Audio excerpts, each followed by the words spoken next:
Hi guys, welcome back to my channel रंगरेज दहेज और आप मेरे साथ सुन रहे हैं निक्की की लव स्टोरी का पार्ट 39। तो आप सभी को आज गणेश चतुर्थी की बहुत बहुत शुभकामनाएं। आई होप आपके और आपकी फैमिली को वो सब कुछ मिले जो आपने चाहा है। तो स्टार्ट करते हैं मेरी स्टोरी की तरफ।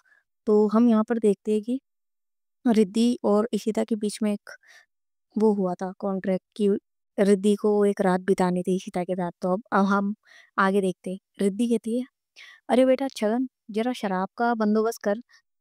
मैंने शराब का बंदोबस्त तो कर दिया है। छगन कहता है, जी दीदी।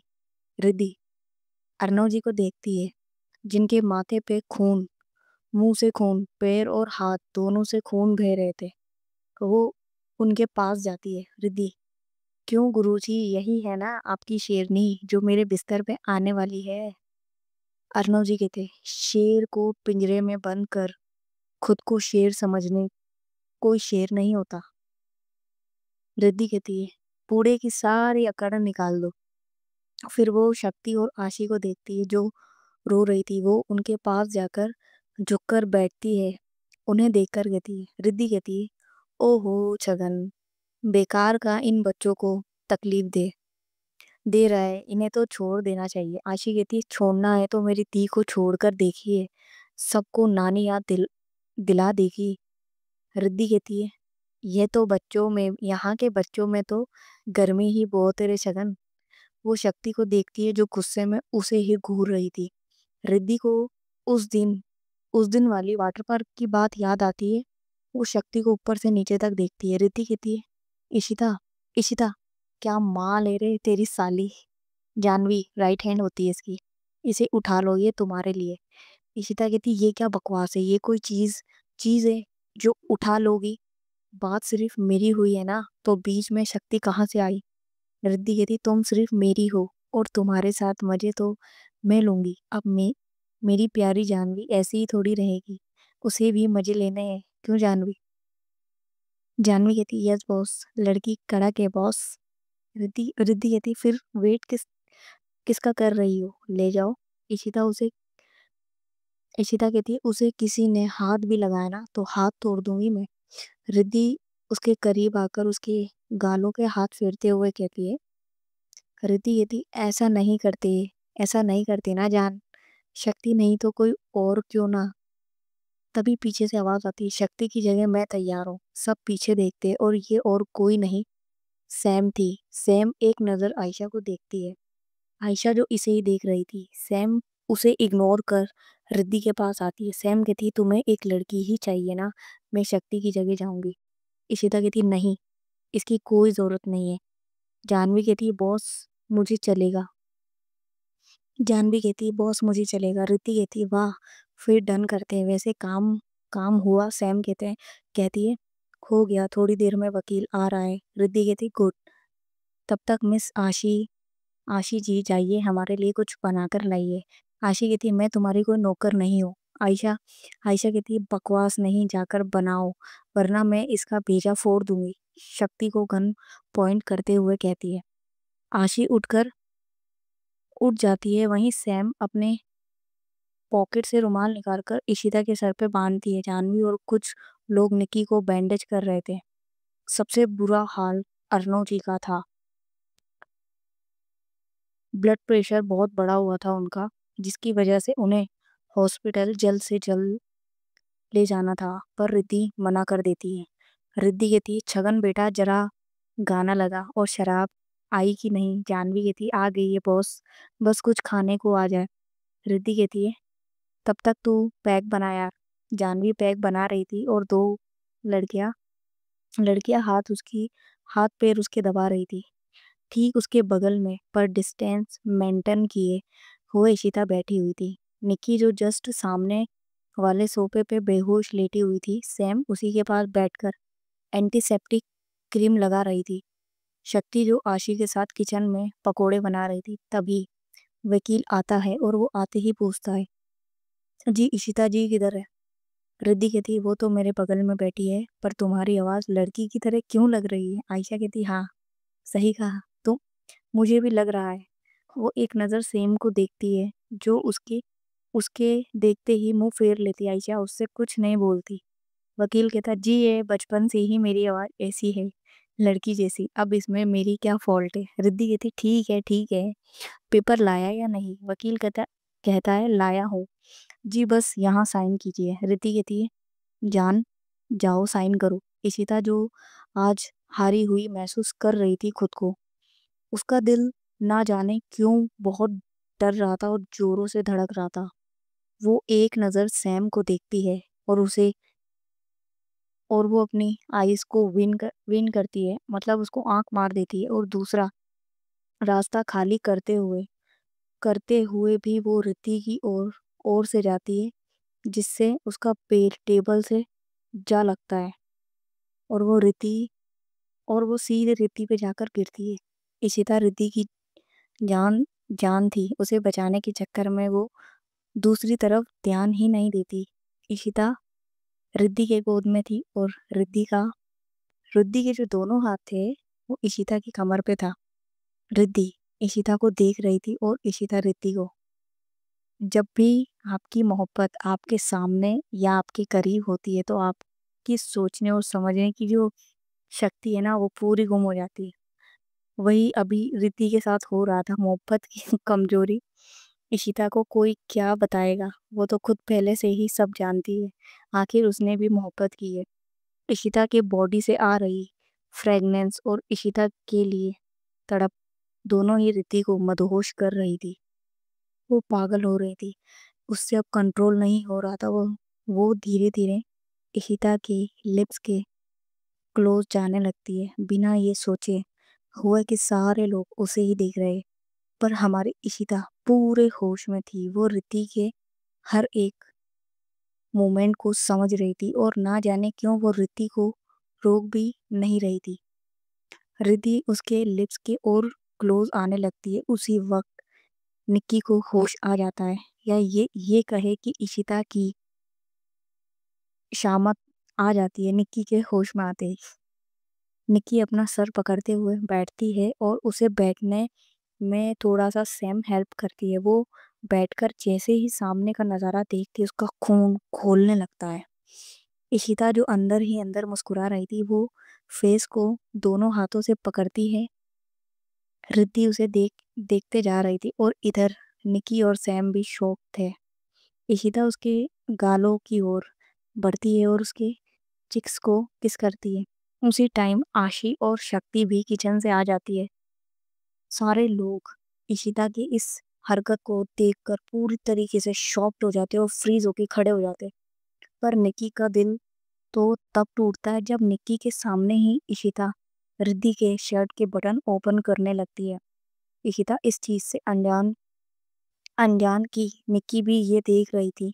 इशिता को लग रहा था शायद निक्की अभी बेहोश है, बट उसको क्या पता था कि निक्की सब देख रही है और उसकी खैर नहीं है आगे। अब आगे क्या होता और क्यों इशिता ने रिद्धि को किस किया था? क्या अब इशिता सच में रिद्धि की हो जाएगी? क्या इशिता मीका को बचा पाएगी? अब ये तो देखते हैं थोड़ी और स्टोरी में आगे। आगे वैसे बहुत सारी कंट्रोवर्सी होने वाली है। तो यहाँ पर हम देखते हैं रिद्धि जो अब इशिता के टच से पूरी तरीके से पागल हो रही थी, मतलब पिघल सी जा रही थी। तभी फायरिंग की आवाज़ उसके कानों में गूंजती है और गूंजती है तो जैसे ही वो आवाज़ आती, इशिता बहुत बड़ी सी स्माइल करती है और मुस्कुराते हुए उसके ऊपर से हटती है और सैम की ओर देखती है। तो सैम जो जानवी पे गन तानी हुई थी, सैम उसकी ओर एक गन फेंकती है और इशिता रिद्धि पे वो गन तान देती है। रिद्धि चारों तरफ देखती है तो उसके आदमियों पे इशिता के आदमियों ने गन तान के रखे हुए थे। 1 मिनट रिद्धि क्या खोई, इशिता ने तो पूरा गेम ही पलट दिया था। इशिता, कहा था ना इशिता राठौड़ को समझना तुम्हारे जैसे बच्चों का काम नहीं है। रिद्धि कहती, कैसे किया तुमने? मेरे आदमी चारों तरफ थे विला के, फिर तुम्हारे आदमी कैसे आए अंदर? इशिता, एक्चुअली क्या है ना कि उसमें आधे आदमी मेरे थे, पर इस पूरे प्लान की 90% हकदार तो ये है। इशिता वकील की ओर इशारा करती है और वो वकील अपनी दाढ़ी मूंछ हटाता है, और ये और कोई नहीं, हमारी अदाजी थी। इशिता, एंटीडोट कहाँ से मिला? ये तो पता चल ही गया होगा, क्यों? अदा बोलती है, क्या मिल गया तुम्हें ये सब करके? मोहब्बत का असली मतलब तुम्हें पता ही नहीं है, बर्बाद कर दिया तुमने, तुमने अनाथ कर दिया। रिद्धि कहती है, अच्छा तुम्हें क्या मिला? तुम्हें भी तो चाहिए थी इशिता। अदा कहती, याद है वो दिन? तुमने ही कहा था कि ये प्यार नहीं अट्रैक्शन है, सही कहा था तुमने। तभी पीछे से मन्नत, उसका प्यार मैं हूँ, प्यार को पा लेना। अगर प्यार होता तो कृष्ण भगवान राधा जी को पा नहीं लेते। रिद्धि कहती, अपना ज्ञान अपने पास रखो तुम लोग। आज अगर मैं तुम लोगों से हारी तो सिर्फ अपने अपने ही कारण। इतिहास गवाह है कि युद्ध हमेशा किसी अपने के कारण ही इंसान हारता है। आज अगर मैं हारी तो सिर्फ और सिर्फ अदा की वजह से। अदा कहती है, मुझे तुम्हारे जो काम है ना, मुझे शुरू से ही पसंद नहीं थे, पर मैं मजबूर थी क्योंकि तुम मेरी। वो रुककर सबकी ओर देखती है, कुछ नहीं, पर अब मिहिका भी मेरे साथ है। रिद्धि मिहिका स्माइल करके इशिता की ओर देखकर, पता नहीं किसका गंदा खून लेकर घूम रही है ये, और फिर भी तुम इससे प्यार करती हो। इशिता हाथ दिखाकर, बस एक शब्द और नहीं। क्या कहा? गंदा खून? अरे ये निक्की की ओर देखती है और उसे हम्म, निक्की की ओर देखती है और उसे मना कर रही थी, पर इशिता, आज नहीं निक्की। इशिता कहती, वो तुम्हारे भाई का खून है, कोच प्रिया और आदि की बेटी है वो, जिसे निक्की ने पाल पोस कर इतना बड़ा किया, और तुम उसे गंदा खून खून कह रही हो। अदा कहती, पर प्रिया को तो रिद्धि ने मार दिया था। रिद्धि कहती, नहीं, निक्की उसे हॉस्पिटल लेकर गई थी और बच्ची उस बच्ची को इसने बचा लिया था। मैं किसी छोटे बच्चे की जान नहीं लेना चाहती थी, इसलिए मैंने रहने दिया, पर निक्की मेरे मंजिल की चाबी थी और वो उस बच्ची के लिए काम छोड़ रही थी, जो मुझे मंजूर नहीं था, इसलिए मैंने उसे किडनैप कर लिया। अदा ये जानते हुए कि वो तुम्हारी भतीजी है, उसे तुमने मारना चाहा। रिद्धि कहती, भतीजी थी इसलिए तो ब्लड देकर बचा लिया, वरना मैं मार देती। उसमें मुझे आदि का चेहरा दिखता है। आदि तुम्हारा भाई था, मेरा नहीं, पर तुमसे ज्यादा प्यार लाड मैंने किया था उसे। मिहिका कहती है, म- मिहिका मैं मुझे आदि का चेहरा दिखता था। तुमने क्या किया? जिसने तुम्हारे भाई को मारा, जिसने तुमसे सब कुछ छीन लिया, जिसने तुम्हारी प्यारी बहन जैसी असिस्टेंट नव्या को मार दिया, तुमने उससे हाथ मिला लिया। थू है तुम पे थू है। मैं मर जाऊं पर इशिता से हाथ नहीं मिलाऊंगी। सैम सैम कहती है, इशिता अंकल की हालत बिगड़ती जा रही है, जल्दी से जल्दी हमें इन्हें हॉस्पिटल ले जाना होगा। सारे लोग अर्नव जी को देखने लगते हैं। सच में अंकल की तबीयत खराब हो रही थी। निक्की अर्नव जी के पास जाती है। निक्की कहती, पापा आपको कुछ नहीं होगा। शक्ति, देखना पापा को। शक्ति एक सर्जन थी, पर थी तो एक डॉक्टर ही ना। शक्ति कहती, जीजू जल्द ही पापा को हॉस्पिटल ले जाना होगा, हालत बिगड़ते जा रही है। सैम कहती, इसी में कार निकालती हूँ। सैम ने इतना ही कहा था कि इशिता चीख पड़ती है। इशिता, रिद्धि, रिद्धि नो।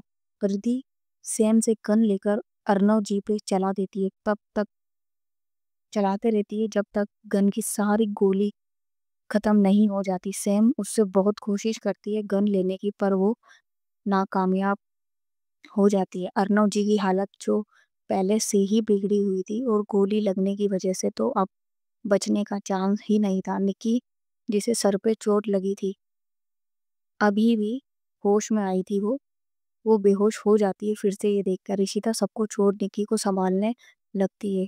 रिद्धि जो धक्का देकर भाग जाती है। इशिता निक्की के गाल को थपथपाते हुए बोलती, निक्की, निक्की वेकअप, वेकअप निक्की।